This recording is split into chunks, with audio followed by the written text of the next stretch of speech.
Oke guys, kita kembali lagi di Noisy Neighbors podcast kita. Ya siapa lagi kalau bukan kita? Kita mau bahas nih tentang anime. Iya. Dan Lu pernah sih nonton anime? Wi?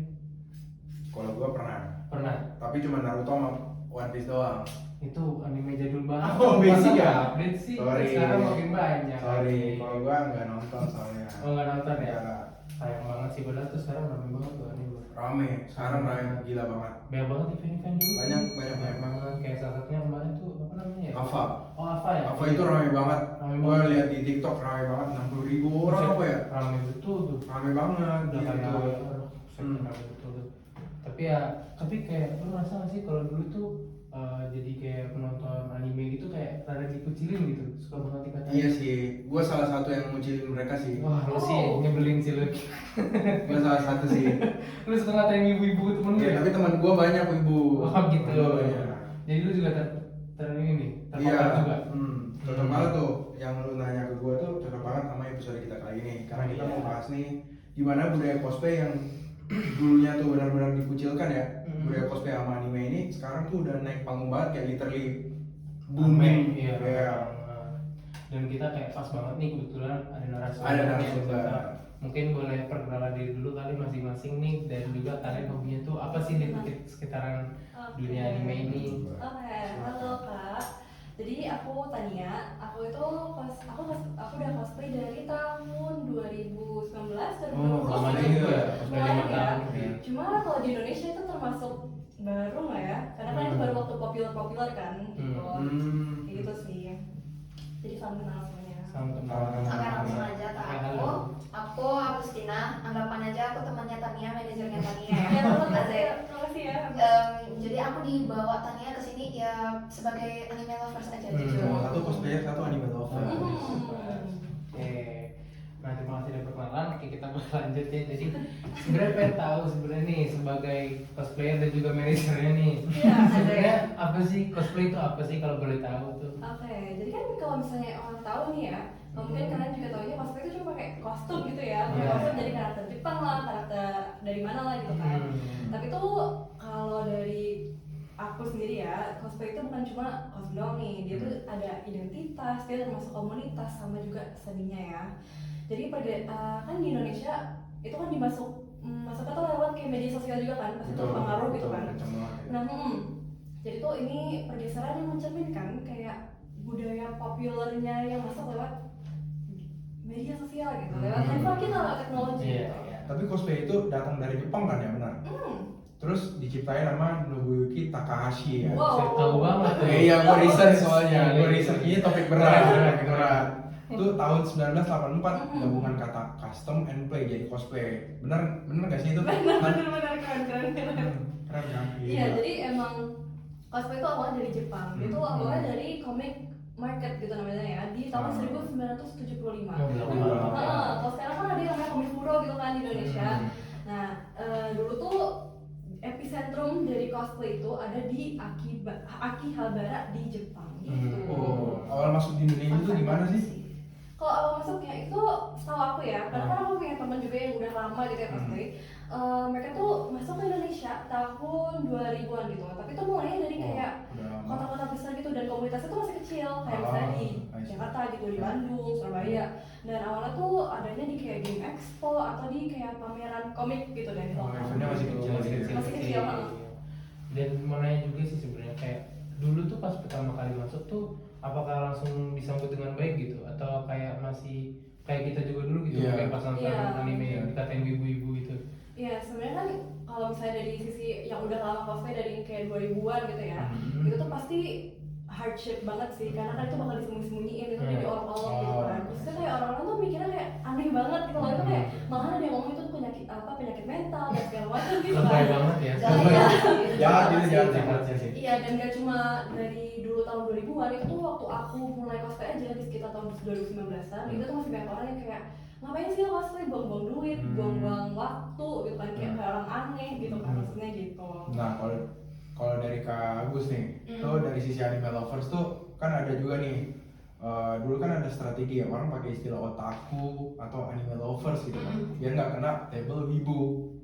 Nah sebenarnya ya setahu gua kalau misalnya otaku itu sebab konotatifnya itu negatif tau sebenarnya di Jepang. Negatif ya. Iya, karena itu dicap sebagai orang-orang yang kayak obsesif sama antisosial. Bahkan kayak orang-orang yang dulu melakukan tindakan kriminal di Jepang itu bahkan dikaitkan dengan konotasi otaku. Dan malah aku nggak tahu ya kenapa, karena saking orang menghindari yang dikatain wibu, mungkin karena orang-orang dulu ditakut dikatain kayak bau-bau wibu dan segala macamnya.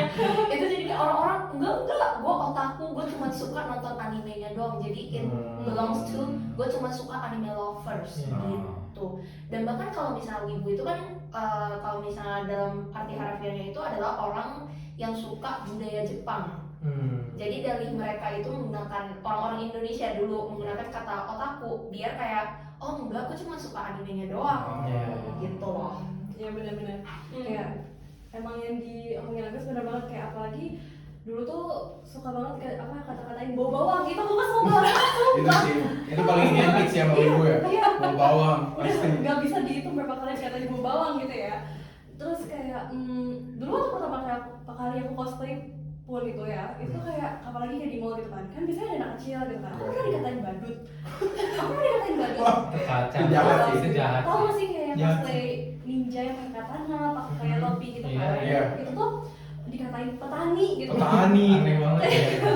Jadi tuh emang untungnya sih, tapi keluarga aku kan support ya kalau misalnya hobi aku ini gitu. Tapi banyak teman aku juga yang emang mereka tuh harus sembunyi-sembunyiin gitu kalau misalnya mereka tuh mau cosplay. Jadi dari rumah harus berangkat pakai baju biasa dulu, terus sana ada baju cosplay gitu kan, mungkin takut ketahuan. Takut sama keluarganya. Iya, jadi tapi kalau nih ada juga kayak sebutannya dari ilmiah, kalau kejadian seperti ini nih Ilmiah yang disebut ini riset juga Apa tuh? dong. Kalau dari kata Erwin Goffman itu namanya disebut sebagai stigma Stigma sosial. sosial. Jadi itu ketika identitas seseorang bikin orang lain tuh melihat sebagai paranormal gitu. Padahal kan nggak ada masalah Iya, sebenarnya betul. gitu. Tapi pandangan. Tapi hal ini tuh ada titik baliknya nggak sih? Kayak sekarang tuh kan kalau kita lihat keadaannya udah beda banget ya. Kayak kapan sih ini titik balik cosplayer sama anime lovers ini bisa diterima gitu di Indonesia? Izin menjawab, karena aku juga melakukan research, jadi bukan kalian Oke, siap. Apa tuh Nah, risetnya? jadi sebenarnya fun fact, kalau misalnya kayak tadi kalian bilang yang tentang apa-apa ada pengunjung 60 ribuan orang itu pertama kali ada di Indonesia itu 2012 di Jakarta. Belum lahir sih gua. Cuman itu jadi turning point besar karena apa ya bahasanya? Karena media kan meliput juga ya. Jadi orang-orang itu ngerasa karena ada liputan itu, anime lovers, cosplayer dan orang-orang yang suka Jepangan ini, mereka itu jadinya ngerasa punya panggung dan ngerasa mereka itu dilihat. Jadi kayak ruangan tempatnya untuk Betul. bereksplorasi. Iya. Jadi kayak kayak tadi Agus bilang ya, kan sebenarnya aku kan nggak tahu ya kalau bisa event-event besar dulu tahun 2000-an, aku juga belum lahir kebetulan. Itu tuh, tapi kalau misalnya dari event besar pertama aku ya, which is Komifuro di tahun 2018, dan aku belum cosplay itu tuh rasanya tuh aku baru pertama kali ngeliat orang-orang tuh kayak cosplay. Aku tuh malahan nggak tahu sebelum itu ada yang namanya cosplay gitu kan. Lalu aku lihat tuh kayak, oh ternyata ada juga ya orang-orang yang suka dressing up kayak gini gitu. Jadi kayak dari sekarang kan udah booming banget ya, jadi tuh rasanya udah beda banget gitu sama yang emang dulu-dulu baru pertama-tama masuk gitu. Oh iya, sama satu lagi, aku tuh bangganya ya, sekarang tuh fun fact nih, aku juga researcher. Jadi di Indonesia itu tuh sekarang udah ikut kayak cosplay di Indonesia itu udah diwakilkan pergi ke World Cosplay Summit. Itu tuh kompetisi ya? Iya, itu kompetisi, jadi itu kompetisi kelas dunia. Dan jadi itu Indonesia udah secara rutin diadain perwakilan dan udah beberapa kali menang. Udah menang Indonesia. Iya, Nah, tapi kalau misalnya opini gue ya, cosplay itu kan bukan sekedar cuman pakai kostum gitu kan. Ini kan masuk kategori seni pertunjukan ya, karena ada interpretasi karakternya, craftsmanship, fotografi, body language, acting dan lain-lain kan. Prosesnya ini bisa makan preparation berbulan-bulan ya kan, dan biaya nggak dikit gitu. Iya benar, jadi menurut aku juga benar sih kayak itu masuk ke seni pertunjukan karena aku aja kan kemarin ini ikut kompetisi kan, dan itu karakternya tuh Silent Hill, Hinako gitu namanya. Nah itu tuh dari kalau bikin konsepnya sampai jadi itu tuh makan waktu kayak 2 bulan ya. Itu belum latihan apa coslocknya, belum latihan lombanya gitu kan. Nah Terus kayak bikin kostumnya itu kan aku harus punya skill yang beda-beda juga Iya, dong. betul. Kayak aku harus bisa ngejahit, aku harus bisa ngelukis, terus aku harus bisa styling wig, make up gitu kan segala Ya, macam. effortnya gila. Iya gitu deh. Jadi termasuk seni pertunjukan sih menurut aku cosplay itu. Menarik banget sih. Jadi juga sebagai konteks nih sebenarnya tuh Indonesia tuh agak telat sih dibandingin negara-negara Asia Tenggara lain yang Betul. kayak mulai cosplay gitu. Contohnya tuh di Filipina yang udah mereka tuh punya cosplay mania sejak 2005 sorry. Dan Malaysia ada Comic Festa tuh dari 2002. Bahkan Thailand nih jadi tuan rumah di berbagai kompetisi cosplay si level regional. Kenapa sih ini kalau boleh tahu? Nah, bener banget itu bisa dijelasin soal lewat teori globalisasi budaya dari Arjun Apadura ini. Gimana media dalam dan juga nih. ya gimana tuh media dan ide tuh mengalir antar negara itu nggak merata. Iya. Jadi Filipina dan Thailand tuh lebih awal dapat exposure ke budaya pop Jepang nih lewat TV komersial mereka nih. Sedangkan Indonesia ini kan lebih tertutup ya. Iya, itu televisinya. nontonnya Space Tune ya? Iya, Space Tune, sinetron, jadi lebih lambat gitu nyebarnya tuh lebih lambat. Ya walaupun pada akhirnya kan ada tuh yang kayak tontonan Naruto, One Iya. Piece, Iya. itu juga ada lagi kayak dulu. Ninja Hattori, Iya. Doraemon. Terus kan di bagian itu juga ditambah dengan adanya komunitas online kayak Kaskus, dan itu kan rame di tahun 2000-an ya. Itu kan menjadi tempat buat kayak para anime lovers buat membahas suatu hal yang menurut mereka niche-nya mereka gitu lah. Oke. Nah, kayak kalau zaman sekarang nih juga kayak kata wibu tuh sebenarnya udah agak beda nggak sih vibes-nya? Udah lumrah lah. Iya, kayak orang tuh kadang sekarang malah bangga gitu ngakuin dirinya jadi Iya. wibu. Kalau kita lihat aja nih, Siapa apa tuh? sih Arab? Siapa iya ya para Iya. kemarin Kayak si Arab itu dia main karakter Luffy gitu. One Piece mulu ya. Luffy Haraneta, ya. Haraneta ya. Iya. Haraneta dia Tapi apa? bener-bener dah mentang-mentang karena adanya kayak Araheta apapun itu lah. Itu jadinya kayak orang-orang di TikTok pun kayak wah gila wibu number one gitu lah bahasanya. Jadi Kayak bangga gitu ya. iya, makanya jadi bangga dan menganggap ini kayak masuk ke kasus reappropriation. Nah, itu artinya di mana suatu komunitas yang ngambil kata-kata yang dulu dipakai buat ngolok-ngolok mereka, dia ambil buat ngejadiin itu sebagai panggilan buat mereka. Jadi contohnya kayak yang tadi wibu tadi, orang-orang kan dulu anti banget ya dipanggil Iya, wibu, iya, betul. gitu kan. Dan sekarang kayak orang-orang yang dalam komunitas wibu yang kalau memang mereka udah kayak bangga gitu lah bahasanya, mereka bakal bilang iya gue wibu, emang kenapa gitu. Iya. Mengakui ya, mengakui. Hmm. Nah, gua juga dalam nih researchnya nih. Oke. Bahas data Statista tahun 2022 nih ya. Indonesia tuh masuk 5 besar negara konsumsi konten anime nih di dunia, Oh. di luar Jepang dan lain-lain lah. Jadi pasar Indonesia tuh tinggi ya, karena kan penduduknya ada 280 jutaan ya. Iya, ramai banget ya. Nah, itu juga kayak berpengaruh ke brand-brand sih sekarang kayak banyak banget tuh Iya, betul. brand-brand kerjasama sama karakter dan film-film anime gitu. Yang kayak Uniqlo tuh rutin Ya, banget ya. tuh kayak kemarin sama Naruto, Dragon Ball. Kemarin juga sempat mampir kalau nggak salah ada Hunter x Hunter juga kalau nggak Ya, apa tuh Hunter x Hunter ya? Iya. Dan Karena anime lama itu. padahal dulu tuh kayak rada dianggap aneh gitu kalau dia collab gitu kan. Kayak banyak yang nggak tahu karakternya. Iya, iyalah. Apalagi kan sekarang media sosial tuh udah merajalela banget ya. Itu yang Henry Jenkins sebut Participatory. participatory Iya. culture. Audiens nih nggak pasif nih, Iya. nggak kayak dulu. Jadi mereka bikin konten yang defend apa yang keren dan lain-lain kan. Tapi kalau dari menurut kalian nih para wibu-wibu nih, Oh iya. ini ada nggak sih kaitannya nih sama participatory culture sama Cosplay. cosplay ini? Iya, menurut aku ada sih. Tapi Betul. malahan kayak kunci pergeserannya dia itu di media sosial gitu kan. Kayak tadi yang udah dijelasin ya. Kayak dari TikTok, Instagram sama YouTube gitu kan. Jadi kayak dulu misalnya waktu pertama kali ada di 2012 itu yang apa? Itu kan kayak cosplayer, terus anime lover gitu kan. Itu kan mereka nunggu sampai ada kayak panggung gitu kan. Jadi apa itu bisa diliput gitu kan, mereka itu panggung mereka. Tapi kalau sekarang karena ada media sosial ya, jadi tuh cosplayer tuh bisa visible gitu kan, Iya. jutaan orang tanpa Lebih harus kelihatan. kayak tanpa harus ada media mainstream gitu kan. Kayak contohnya kan sekarang Attack on Titan, Demon Slayer, Jujutsu Kaisen kan udah jadi kayak tontonan yang lumrah kan. Ya kayak di Iya, Netflix juga ada gitu. banyak banget. Jadi walaupun orang-orang yang kayak nggak pernah dulunya tuh nggak pernah menyentuh anime gitu kan, sekarang tuh udah menormalisasi gitu kayak. Udah terpapar. Iya, jadi anime di percakapan sehari-hari itu udah kayak normal aja gitu. Iya. Betul, betul. Tapi kalau dari kalian nih yang sebagai wibu-wibu ini, sebenarnya tuh apakah sekarang kalian udah kayak sangat menerima diri kalian sebagai wibu atau kayak kalian tuh ada lingkup di mana kalian berusaha menyembunyikan diri kalian Menarik. sebagai penyuka anime gitu? jujur banget nih, Nah. karena lingkungan gue juga orangnya wibu-wibu, Oh, gitu. kayak contohnya Tania di sini ya, ya jadinya Rame kayak gitu ya. gue jadinya bisa ngerasa gue bisa nge-embrace Iya, kewibuan iya. gue ini, Oh. karena ada orang-orang kayak dia sebenarnya. Iya, iya. Iya, karena jadinya bahkan kalau misalnya kita mau kenalan sama orang kan kita pasti bakal basa-basi dulu gak sih, jadi kayak bakal dari nama lu siapa, lu suka Iya. apa. Lu nonton anime nggak gitu? Iya gitu. Jadinya kayak bahkan kayak karena adanya ke fenomena wibu ini loh bahasanya, kita itu jadinya kayak bisa ngambil topik buat kita mengenal orang lebih jauh gitu lah. Jadi Iya, bukan iya, betul. menjadi alasan buat kita malu karena kan kita Iya. nggak aneh-aneh gitu kan, Betul. nonton ya. Betul. Nah, jadi kita mau deep dive lebih dalam lagi nih. Wow. Nah, sebenarnya kayak penerimaan yang makin terjadi sekarang ini tuh sebenarnya itu benar genuine atau sebenarnya hanya sebuah tren atau hype sih Menarik banget ya, sebenarnya? menarik banget. Gimana Ya, tuh, maksudnya tuh bedanya apa sih ini? Bedanya antara orang yang beneran mau ngerti nih budaya ini sama yang cuman FOMO doang nih, yang cuman pakai Iya. estetika anime ini Iya. karena lagi ngetren doang gitu.